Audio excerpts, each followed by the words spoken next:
So something that many people are sort of missing in their life is this idea that people assume that they're living in the 3D physical world. So they see things, they hear things, they smell, taste, touch, but where they're really living is in their imagination. Where they're really living is in imagination. Where they're really living is in their thoughts. Where they're really living is in their feeling. So the outside world exists and we can enjoy the beauty of it. We can enjoy the entertainment of it. We can enjoy what makes us feel expansive. But I think the ability and the capacity that we must cultivate is to understand that the imagination in the mind. For instance, if you see what you're seeing, right, the information comes through your eyes, but it's being reflected in your occipital lobe, and that's actually what we are experiencing inside. And in this video, I want to talk about the power of imagination and the characteristic of subconscious mind, because until we understand that, we are actually being owned by that mechanism. But then once we start understanding the mechanism of imagination and the subconscious mind, actually we can use this mechanism to become the creator of the life of our desire instead of being the createe. So let's start with imagination though. Now take a moment to sort of notice how you're living on a day-to-day basis, on a weekly basis, right? Most of the time, people are not aware of this automatic thinking. And your thoughts start drifting to a certain scene. And most of the time, if you had something that felt felt a little challenged and wanted to solve something, you start remembering that imagery and scene in your mind over and over and over. And that often, for most people, is automatic. And I think the point here is, I would love for everybody to really begin becoming aware of how much of the time you are entertaining your thoughts and imagination, because we think in picture. We're entertaining the imagination passively in an automatic, mechanical manner, instead of purposely and deliberately navigating your minds to imagine what we desire. Yeah. So let's say imagination is powerful. Why imagination is powerful? Because it shapes our inner experience, right? What we are imagining, what we are thinking, is gonna reflect to the body's language called feeling, and coupling with the thinking and the feeling, that becomes our internal experience. Now everybody's seeking happiness, peace, freedom, and joy, right? Where the happiness and freedom and peace and joy are being experienced is in our imagination and feeling. So once we start mastering how we can use our imagination to produce the feeling that gives you that experience of happiness, freedom, peace, and joy, we can live that life that we desire. Now, let's put the imagination aside for a side, and I'm gonna come back to this imagination, but let's talk about the characteristics of subconscious mind. So many people now who are into conscious manifestation spirituality are aware that the subconscious mind is the key. It's been said that up to 98% of the time in the waking moment, we are in a subconscious state. So we're driving the car, driving to the place that we always go. We don't know how we got there because it's automatic, right? In the morning when you wake up and you stand up and you do the routine, and you're not consciously aware of how you're moving, but the body is gonna just move on its own, right? Things that you have been doing for a while, you don't need to think and analyze, but your body, your subconscious, learn how to do it, so it just happens on its own. Your body is your subconscious mind. So let's say if you practice riding a bicycle, and once you are able to learn how to ride it, you don't need to let the body learn again, but kind of the body, your subconscious mind, remembers how to write it, right? And up to 98% of the time, you and I and all of us are in a subconscious state where the subconscious lead us to do the things. And every single behavior, habits that we have are run by our subconscious. So it's automatic behavior. So to tap into this subconscious, we can see how we can make changes that we want by shifting our inside. But let's talk a little bit about what we need to understand to be able to make that shift, and also to connect how we can use the imagination to work on our subconscious mind.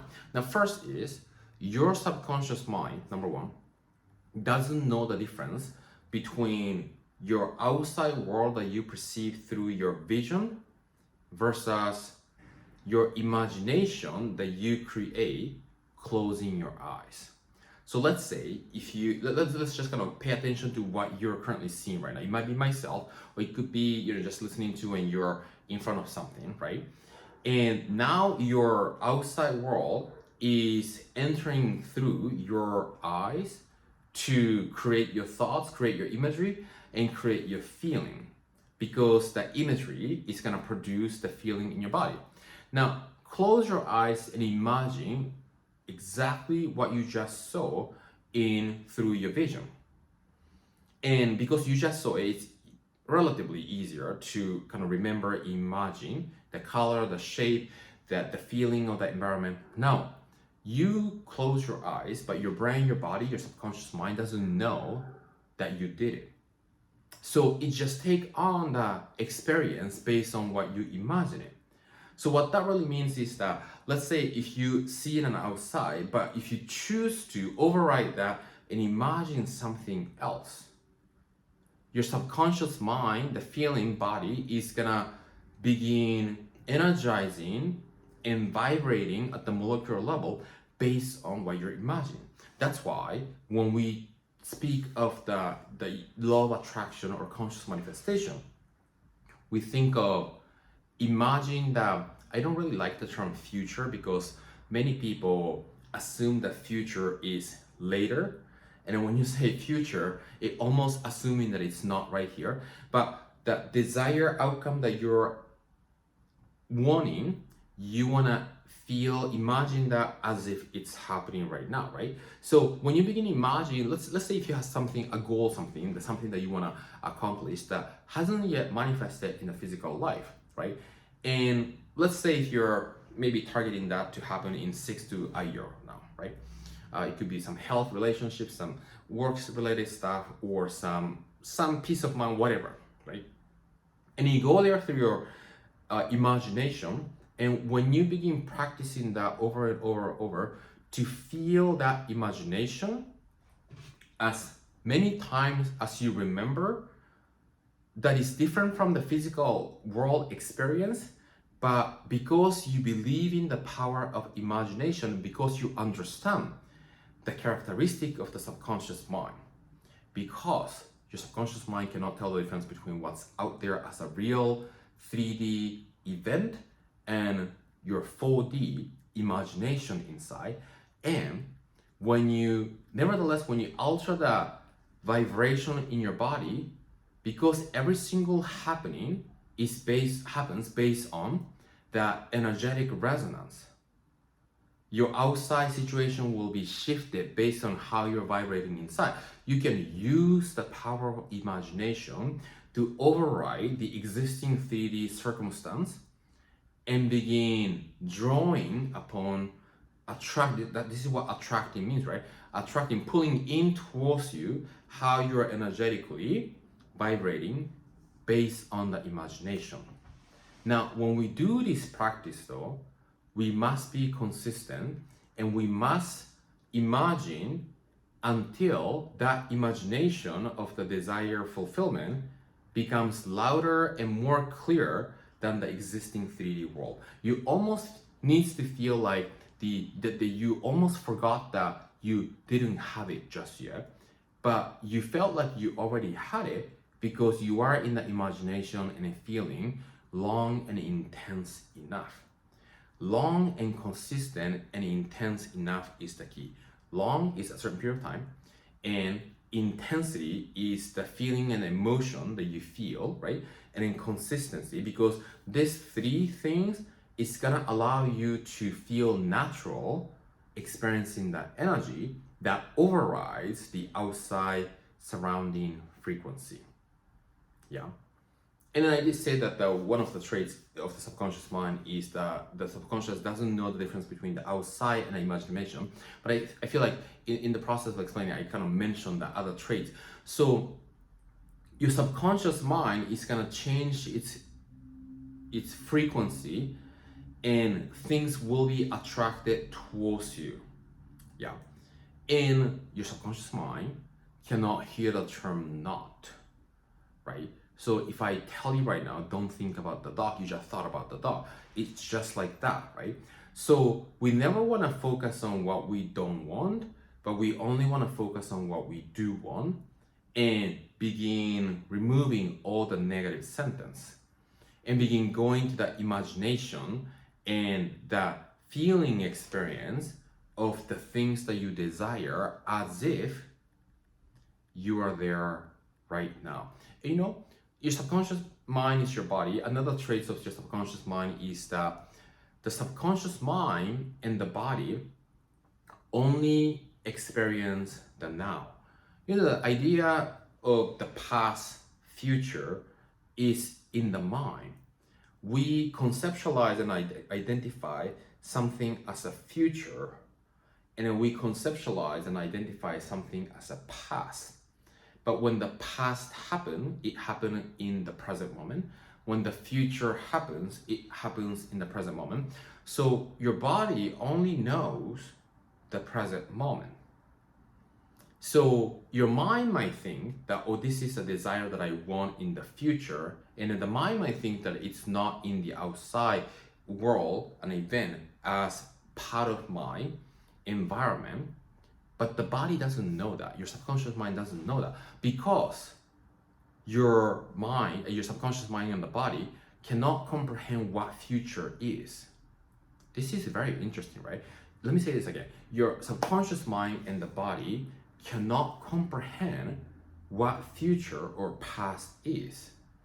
So when you understand that traits of the subconscious mind, and then when you begin utilizing the imagination inside of you as if it's happening right now, because the body simply follows what the mind is focusing on in the present moment, and it starts shifting that energetic resonance, assuming that it's happening right now. And then to have an understanding and a complete trust that how your subconscious is vibrating is gonna 100% of the time reflect to more the outside environment, you will soon notice what you are desiring and in creating the imagery and feeling inside, manifesting in the outside. How you vibrate at the subconscious level 100% of the time become the cause of the outside effect. That's another trait of the subconscious mind. So my invitation to everybody is to begin studying these traits of the subconscious mind and power of the imagination, and to set some accountability of going to that imagination, to go to that feeling state, and to fully begin living in the now, in that state, until that new identity, the new feeling, the expansive joyfulness of being in that desired outcome becomes louder and more natural than the existing outside 3D environment. That's how, in my understanding, how conscious manifestation works. And it's one thing for you to listen to and learn about this. It's another thing to begin living it. So I would highly recommend to maybe watch this video over and over on a day-to-day basis, maybe minimum 30 days, right? To begin going to that desire fulfilled place every single day consistently, and then adding more vividness and intensity, so you can feel that emotion, feeling excitement and joyful state and a sense of expansion, and living in that state as much as you can in a waking moment. So I hope that was helpful, and I'll see you in the next video.